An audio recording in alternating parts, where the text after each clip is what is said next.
Hello and welcome to Sewn Stories. My name is Sarah Woodyard, and I'm sitting down today with a good friend of mine, Samantha Bullat, who is a fantastic historical costumer, scholar, and all-around amazing hand sewer and maker. So, hi Samantha, it's so wonderful to sit down and chat with you.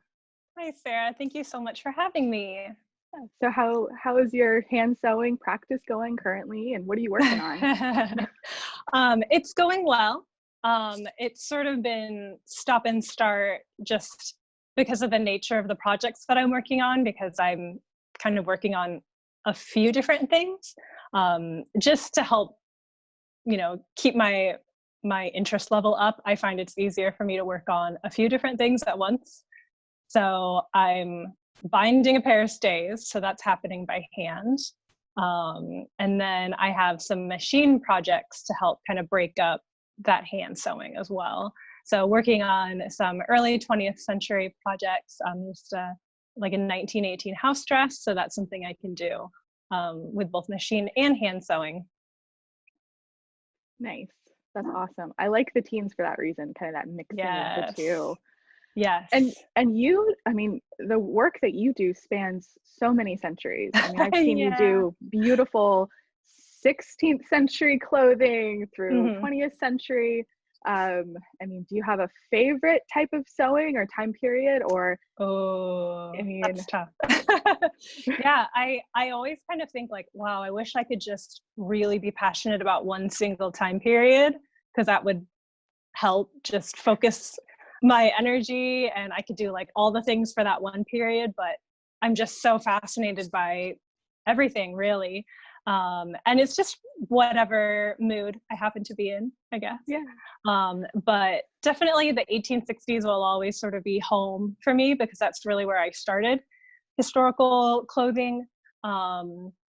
So yeah, that's probably my favorite. And that's another really interesting time period in terms of the mix of hand sewing and machine sewing, because the machine was just starting to become more available for people. And so you see machine sewing being used almost inconsistently as people are trying to figure out what works best. I had thought, okay, well, maybe they'll machine sew all the long seams because that's what I would do, but that's not necessarily the case. So it's really interesting to see people just kind of figuring things out for themselves. And also the fact that machine sewing helps to bring clothing production into the home more. And you also, at the same time, have more patterns being published commercially. So it's exciting to see all those different choices that home sewers were making to create clothes for themselves, which you don't necessarily see earlier. Yeah, that is absolutely fascinating to me as well. Do you find that, so because like your first kind of foray into historical dress was this kind of mixture of hand and machine sewing, I don't know, there's a couple of things I want to ask you based on what you just said, 'cause it's all really interesting. But I think the first thing that kind of popped into my mind was this idea of like when you're a beginner and you're learning how to sew, did you pick one or the other when you were learning? Did someone kind of guide you in the beginning? Were you like, oh, I know I can do these long seams by hand? Because correct me if I'm wrong, aren't a lot of those the hand sewing done on like the long seams? Yeah. Or you're like, oh, I can do those on by hand, and then I can do this on a machine? Or like, did you think about that when you were first learning? Well, when I was first learning, so this was like my teens, early teens, I actually did most stuff by hand because I didn't have a sewing machine at home. So I learned to sew from my grandmother, who lived really close to us and had a sewing machine, but I couldn't be over there all the time. So I actually sewed almost everything by hand to begin with, simply because I wanted to sew. I wanted to have these clothes to go to reenactments, so I just had to hand sew it. And I don't think that was daunting in any way to me, because I just had so much passion. I just wanted it so badly, so I just did it. So it's kind of funny that I almost machine sew now more than I did when I first started, because it was really out of necessity. But I almost think that going from more hand sewing to less taught me the value of hand sewing and at least for me in my practice, like when I choose to hand sew versus when I choose to use the machine, and like what is worth hand sewing to me. Yeah. Do you find that, I don't know, do you feel like you have this a nicer connection maybe to your grandmother as she is the person like taught you how to do this? Like, do you think of her often when you're working and Oh using yeah, hand technique? yeah, Like that kind of absolutely, lineage that we kind of get from the people that taught us? definitely. And I still have, like old notions and old fabric and old patterns from her that I was able to save. The funniest thing though is that she would never take credit for where I am now and for what I do, which just is such a testament to her humble nature. But I absolutely credit her with everything because she just really instilled in me a comfort with using patterns, selecting fabrics, just being in a fabric store, this idea that this was normal. Because I think a lot of people who come into sewing or who even just think about wanting to sew are really daunted by the idea of like, how do I use a pattern? How do I know what things I need to buy? And for me, I just kind of grew up always being around it and always being comfortable. So I definitely appreciate that. And also, she was the one who really helped me, I think, look at what I wanted, whether it was in a magazine or a catalog or something, and then look at my available resources to try to figure out how can I have that, whether it's from patterns that I already have or different things. And then that kind of continued on when I got into making historical clothing with looking at, period images or extant garments and being like, okay, how do I get from this, what I'm looking at, to what I want to actually make? So laying those foundations, definitely. That is so fast. That's amazing. So do you know how she learned how to sew? Like, where did her skills come from? I don't know too much. I think she already knew how to sew when she was still in Japan, Okay. before she came over in the 50s. But her first job when she got to America in the 50s was doing bridal alterations at a large department store. And so that's what she did for a long time, as well as, the choir robes for the high school and everything else. Yeah. But yeah, so she's very much that, early mid 20th century school of super neat insides, and she was meticulous about pressing and finishing things, which I always found so interesting, and it's just not really my way of doing things. Because I've realized like that's not always necessary if if it's practical and if it will work. It doesn't necessarily need to be finished within an inch of its life to be a working garment. Yeah. Well, and it's interesting too to see like kind of perhaps the techniques that she learned in say the early 20th century, and the fashion for sewing at that point was that, and perhaps her personal preference also was to be very potentially a neat and meticulous person. Right. But I don't know, did you find it kind of liberating as you went from the 1860s and you did 18th century clothing Oh and my you've gosh, done yeah. 17, like as you've studied originals, because you've studied so many extant garments too to inform Yeah. your scholarship that you've done in addition to the garments that you've made for yourself and for others. Like, how do it's interesting, a lot of, I think, modern sewists tend to think, oh, it has to be like perfect and Right. beautiful, right? Right. Hand sewing, there really is some variability there that Uh-huh. is informed by the industry, right, surrounding the Yes. hand sewing. Yeah. Yeah. I mean, it was really liberating to realize that, like, I mean, these were clothes, like say in the 18th century, these were clothes, people need clothes.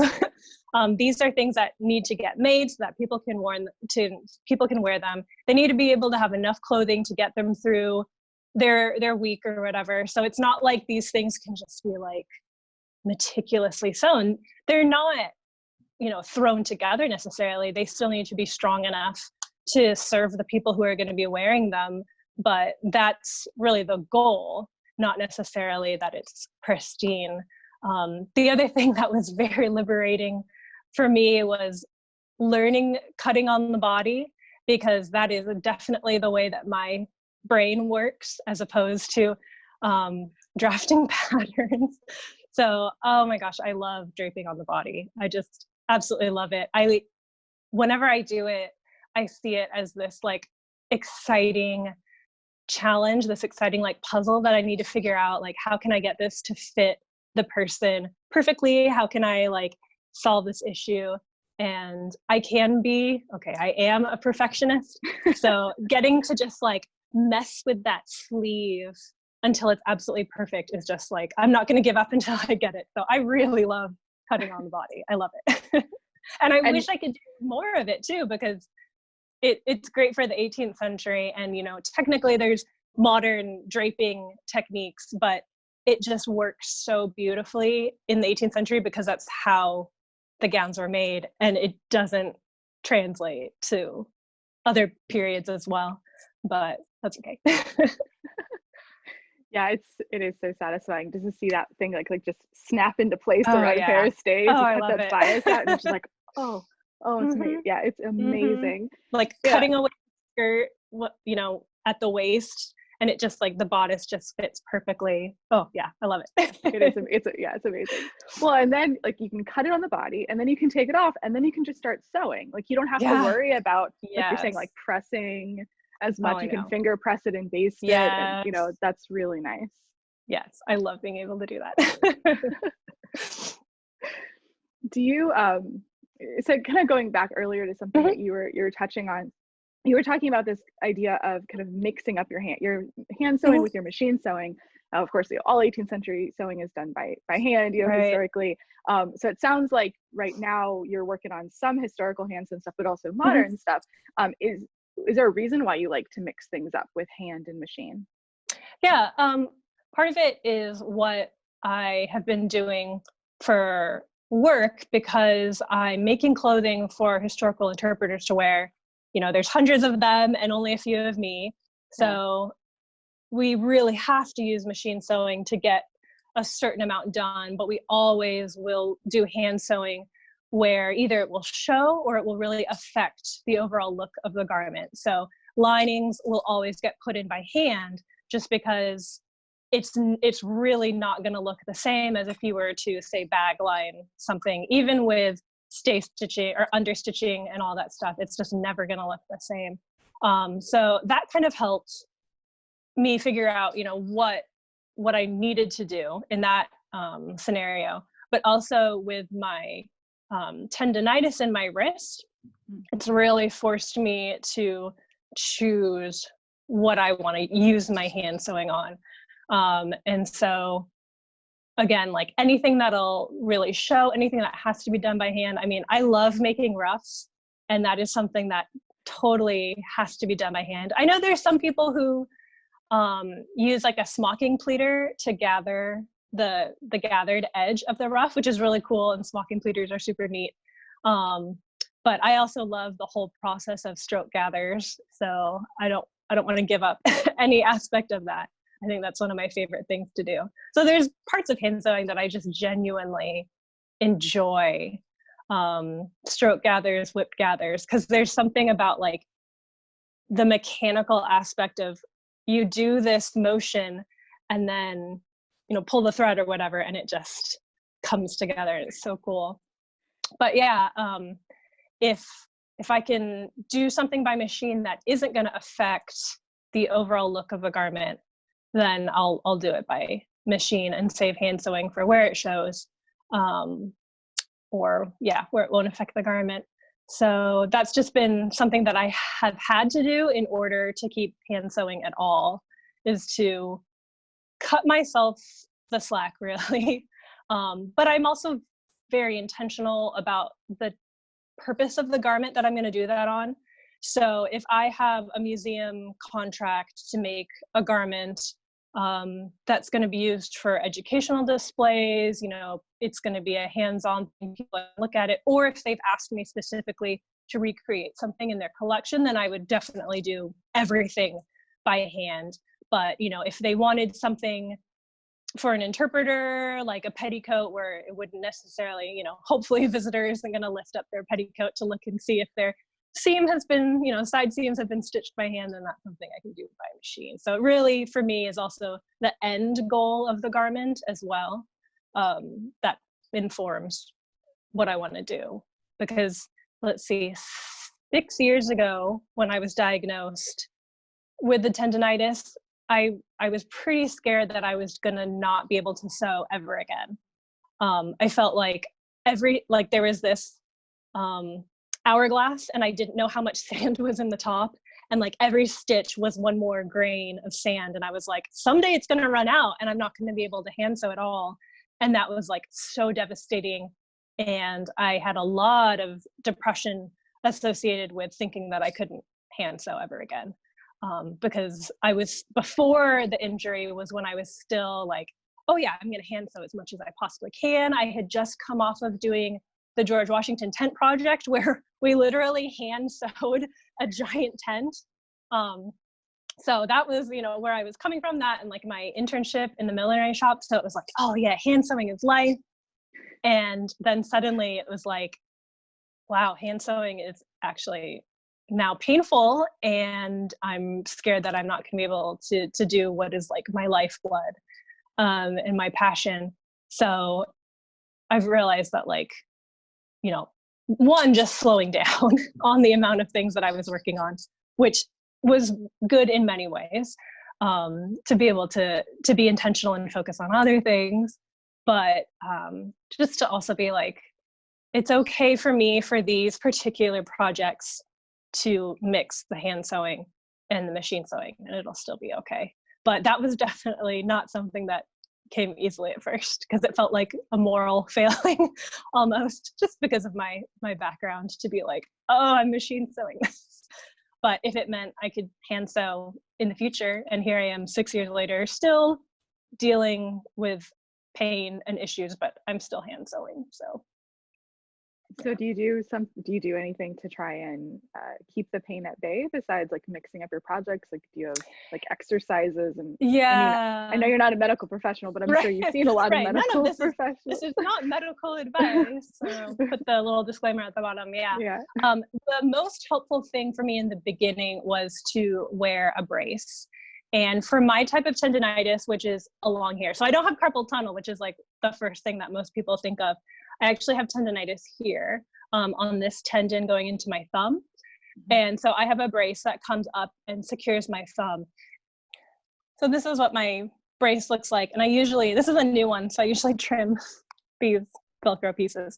But it completely immobilizes this joint right here. And so I have enough so that I can hold it. But so this is what I want, is like, it's really relaxed through here in my thumb. So I'm holding enough to actually keep the needle in between my fingers, but not so much that I'm gripping really hard and like putting all of this tension and stress through here. So, and it also immobilizes my wrist. So that's where the sewing with like your whole arm comes in, which is just much more comfortable and better than being like, so what that made me realize, wearing that brace and how that helped, was that because I was my grandma taught me how to sew, but I was also very much self-taught. And what I realized was that I had been holding my needle incorrectly. And I had been pretty much hand sewing incorrectly in a way that contributed to my tendinitis and to my pain. So I'm not exactly sure if I can demonstrate. I can demonstrate this, sort of. Okay. So what I was doing with this, and like I also have hypermobile joints in my hand, which doesn't help. So I was doing this and like really sewing from my wrist and really clenching down. But if you can get yourself to use a thimble, it's more of a pushing motion, not this like gripping and pinching. So wearing the brace helped me to relax here in my thumb. And so now I hold like this and try to limit really the pressure and the tension that's in here. And so wearing the brace pretty much immobilizes this, and I found that it's so much more comfortable to sew. And it's hard, if you're sewing for a long time, you kind of forget about your body, and you just get, more, at least I do, get more hunched and more tense as I go along, and just to like stop and loosen up. But yeah, learning to just hold much more lightly, use your thimble. It's really like a whole hand, a whole arm motion And that was another funny thing, was like also doing like 18th century food ways and like whipping whipped cream by hand. If you've ever whipped cream by hand, it's really an all arm motion. Like you don't want to just whip with your wrist because it'll be painful and it'll take a long time. But if you can whip with your whole arm, that's going to be much more effective and it won't hurt you. So it's the same thing with the sewing. I've learned that it takes up much more, uses more of your body than just this, because this is what will be painful and cause you problems, whereas this will be much more effective. So wearing the brace like completely transformed how I sew for the better, which wasn't something I expected when I started, doctor's orders wearing that brace. And of course, things like taking pain medication, and, hot and cold, and just taking breaks. And yeah, there's some like just basic kind of like little exercises to do, but yeah, taking breaks is really important. And, I can now listen to my body and just be like, all right, I need to take a few days. There are plenty of other things to do, whether it's cutting or doing research, and the hand sewing will be waiting for me when I get back. Well, I'm really glad that you were able to find a way to still keep that in your life. Me too. One, you're extremely good at it. Oh, thank you. And not to say that people, should give up on something if they're bad at it, but you are very talented, and I've always been very excited to see what you make. It does sound like your hand sewing practice was very much like your identity. Like it's very much wrapped up in like how you think of yourself and view yourself. Yeah, it really was. I think to a fault, honestly, because I don't think anything that, that you love, that brings you joy, should also bring you that amount of distress either. And so that really helped me kind of reevaluate and to recognize that it is a huge part of me, but it's not all of me, and that I could still have worth outside of my sewing. So this maybe got way more intense than you intended, but no, I don't think it's intense. I think that it's just definitely a very like internal conversation that we don't have outside of ourselves very much. Yeah. But as it relates to creating things, I think it's very easy to we all have certain identities that we hold, and it is very easy to ascribe value to like how much you're producing, what you're producing, so forth. And I know that is something that people talk about in a variety of sewing communities, be it modern sewists and historical sewists. So honestly, I think talking about it is a good thing, to be like, your worth isn't ascribed to what you make, but finding that balance of like, how do you find the joy and that inspiration while still knowing that like, even if I didn't sew today, or even if I didn't even make anything today, like I'm inherently like a valuable human. You know what I mean? Yeah, like, definitely. Especially right now, where I think a lot of people feel the pressure to be making things because they suddenly have the time. But there's also the incredible mental weight of everything that's going on in the world. And so it can be, you can be tempted to really beat yourself up. And I've seen that come up a lot in sewing communities online. And so just to give yourself the grace and the love to be like, just do what brings you joy right now. And even if that's just a couple stitches, or even if it's just enjoying what other people are making that are in your community, I think that's also super valuable too. Yeah, absolutely. I find that, some days I like don't have time, don't have the energy to pick up a needle. But then there's other days where I almost like have to, and not even from a place of like, I feel like I am a failure if I don't, but I find the hand sewing to be so therapeutic for my mental health that, there have been times in my life where I feel very scattered and very almost like chaotic in my mind. And I'll have a moment and be like, wait, sit down, Sarah, just grab your needle and just stitch for like 10 minutes or 15 minutes. And it actually has helped me to like reground myself, like with that consistent and familiar repetitive motion has been very good for my mind. But obviously there's so many different reasons why people sew and reach for needles for stitching. Should be careful how I say that. But why we're sewing and how we sew. but I think Yeah. that the end goal is, we need to enjoy it. Right. Yeah. Well, And even support others too. even when I I have incorporated more machine sewing, but I'm always like trying to get through the machine sewing just so I can go back and sit down and get to the hand sewing part, because that is what I enjoy. I mean, even though I use the machine more now, it does not give me the same pleasure or the same calm that hand sewing does. Like, it always seems like a chore to have to get up and go to the machine and deal with the noise. And there isn't really anything for me that's necessarily enjoyable about the actual machine sewing.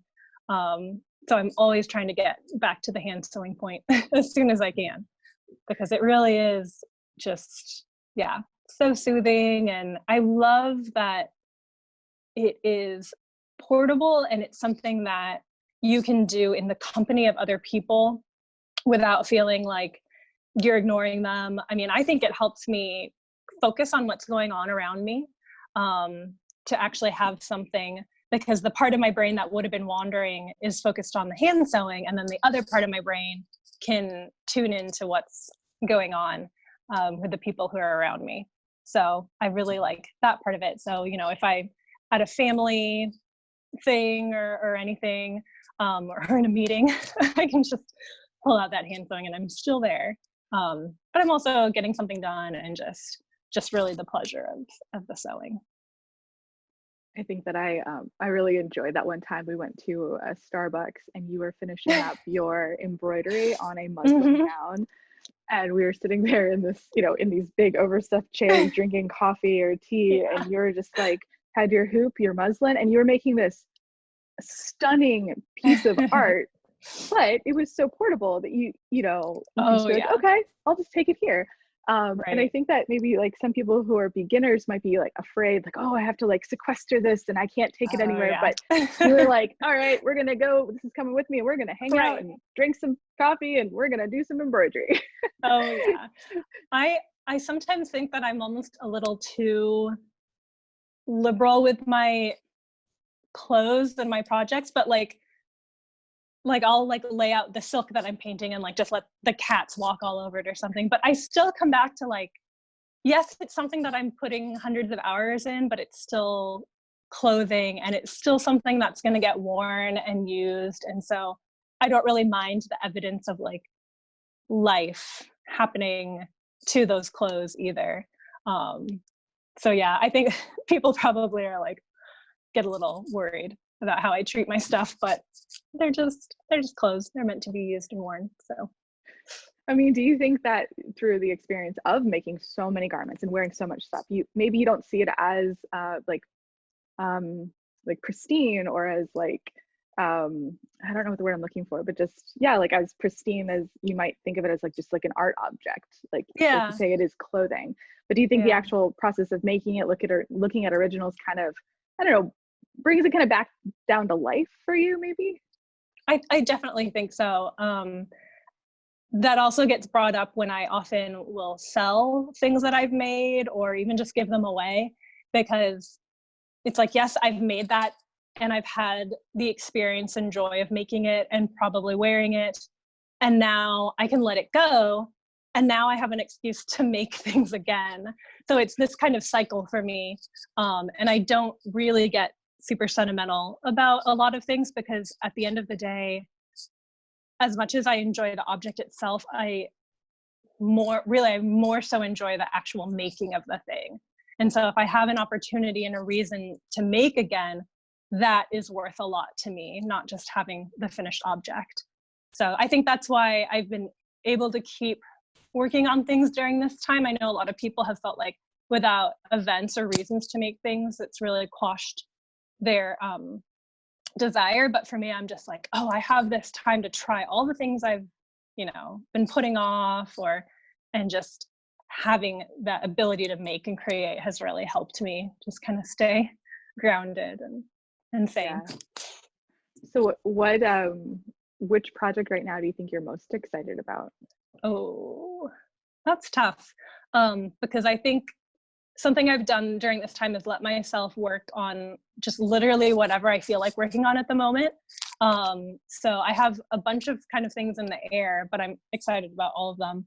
The painted silk sat gown I'm definitely excited about, but since I know it's going to take me quite a while to finish it, I'm just kind of like viewing it in certain steps right now and just focusing on the process and enjoying the process, as opposed to, oh, I just want to get the painting done so I can move on to the making. So just trying to enjoy that as much as possible. But I also have some 1840s things that I've been looking at. So that'll be fun too, just because it's a time period that I really enjoy, but because there weren't really any major wars or anything going on during that time period, there's not a lot of events for it or reasons to wear it. So it's something that I can do just because I want to explore and research that time period. So do you find that through, because you do so much like extensive research about these garments, and you've written articles, and you really come at clothing through all, like, so many different lenses and perspectives. Do you feel like, having grown up learning how to hand sew and make things for the purposes of reenactment for yourselves to wear, do you feel like that made you like a better historian and scholar? Like, do you think that that's really informed like your desire to maybe better understand the people of the past? Or like, does it, like, what kind of, I don't know, what motivates you, I guess, to do that more in-depth research, maybe is the question. I look back to when I first started reenacting when I was like 14 and I always wanted to do it right. Like, I always wanted to not just take what I was being given in terms of like other reenactors or settlers who were selling things. Like, I always wanted to do my own research. And I think because, I could look at period images and also look at what was being offered for sale and realize that those weren't the same things. And so I needed to figure out for myself, how can I make myself look more like this period image when what's being offered for sale won't get me to that place. So that has always been a part of me and a part of how I work. So, going through both college and then through the internship at the millinery shop to learn how, these schools of thought on how to study historical clothing and how it is so interconnected with the people who wore it, the time that it was made, the economy, the beliefs about health and hygiene, and it's just so interconnected. And then realizing those connections were so strong when I started to also interpret that information to the public.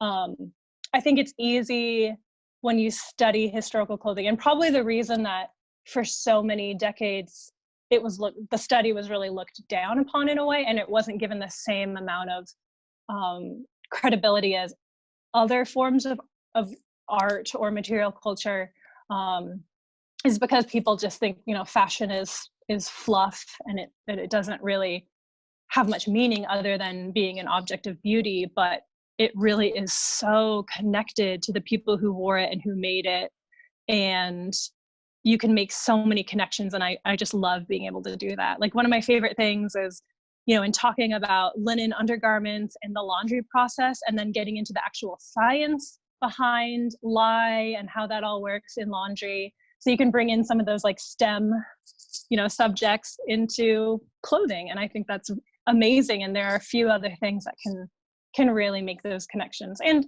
again, because everybody wears clothing, well, most people wear clothing, it's easy for people to connect with. Definitely, we it comes down to things like clothing and food and those sorts of things that we all have experience with that draw us in and make us consider how we relate to those things and how the people of the past relate to those things. So that's part of the reason why I've just always loved the research aspect of it, is getting to know more about the time period through objects. And I'm glad to see that the study of clothing and just the study of sort of material culture in general has really gained a larger following and just more credibility in academic circles recently. So that's good. Yeah, absolutely. Um, yeah, I mean, definitely the connection of the people. I think that's one of the reasons I'm so drawn to clothing is the people Mm-hmm. that made it, they wore it. Even if they didn't sign their items, there is a person there behind it. Oh yeah. And I think that's vital. I mean, and I think that the hand sewing really connects us across time and culture, and I mean, it connects you to obviously to like your grandmother, which connects Yeah. you to to Japan, and I don't know. I just think that Hmm. that's very it can be very beautiful if we really sit down Yeah, and think about it, definitely. the kind of that humanity that's like in our hands. Hmm. Um, as we kind of wrap up here, I was just curious, like, do you have any, like, I don't know, advice or insights when it comes to somebody who might be either getting started out with hand sewing or historical dress, or someone who is, say, in the midst of it, but maybe is kind of feeling a little stuck on their process? Hmm. That's Like, good. Um, I think one thing that I've learned over the years is that I guess it's kind of twofold. Um, Having the right materials will always make your job easier. So that can mean really having like the right type of thread and the right type of needles for the fabric that you're working with. It will just make your life so much easier. And by that token, learning to like, this will almost sound kind of weird, learning to listen to the materials. Um, like people always think like, oh, well, this everything back then was sewn with super tiny stitches. But if you're sewing like a broadcloth cloak, you actually can't physically sew it with super tiny stitches. Like it just is impossible. But you can, while you're sewing, you can listen to what the fabric is telling you, and it will really tell you how big you need to make your stitches because you won't be able to comfortably make them any smaller than you are. That's something really cool that I've noticed. Like the fabric really will tell you what you should be doing with it. So yeah, stitches don't always have to be super tiny to be effective or to be correct. There's always going to be like the right choice to make for the materials that you're using, and oftentimes the materials will kind of tell you what the best thing is to use for them. yeah, that's you put it beautifully. Yeah, that's absolutely correct. Well, this has been fantastic. I really appreciate you sitting down and chatting. I could talk to you about this for I hours know. because like everything you have to say is just so interesting to me, Oh. and you're very articulate in the way that you say it. But for folks that have been who have come to this place in the video, thank you for being here as Yeah. long as you have. Where can people find you? Where can people follow the work that you do? Sure. I probably post most often on my Instagram account, which is just couture courtesan, all one word. That's probably the best place to follow me. So, Fantastic. Well, I am so excited to see your stays and your work dress and yay! your painted cloak. Me too. Amazing. Well, awesome. Well, again, thank you so much for sitting down Oh, with me thank this you, Sarah. afternoon. I am so glad that you joined us. That was so much fun. I could have talked to Samantha for hours. Remember that your health is more important than your sewing output. Let me know below in the comments what your favorite part of our conversation was. And please like and subscribe to my channel. I hope this conversation inspired you to thread your needle to remember what your hands can do.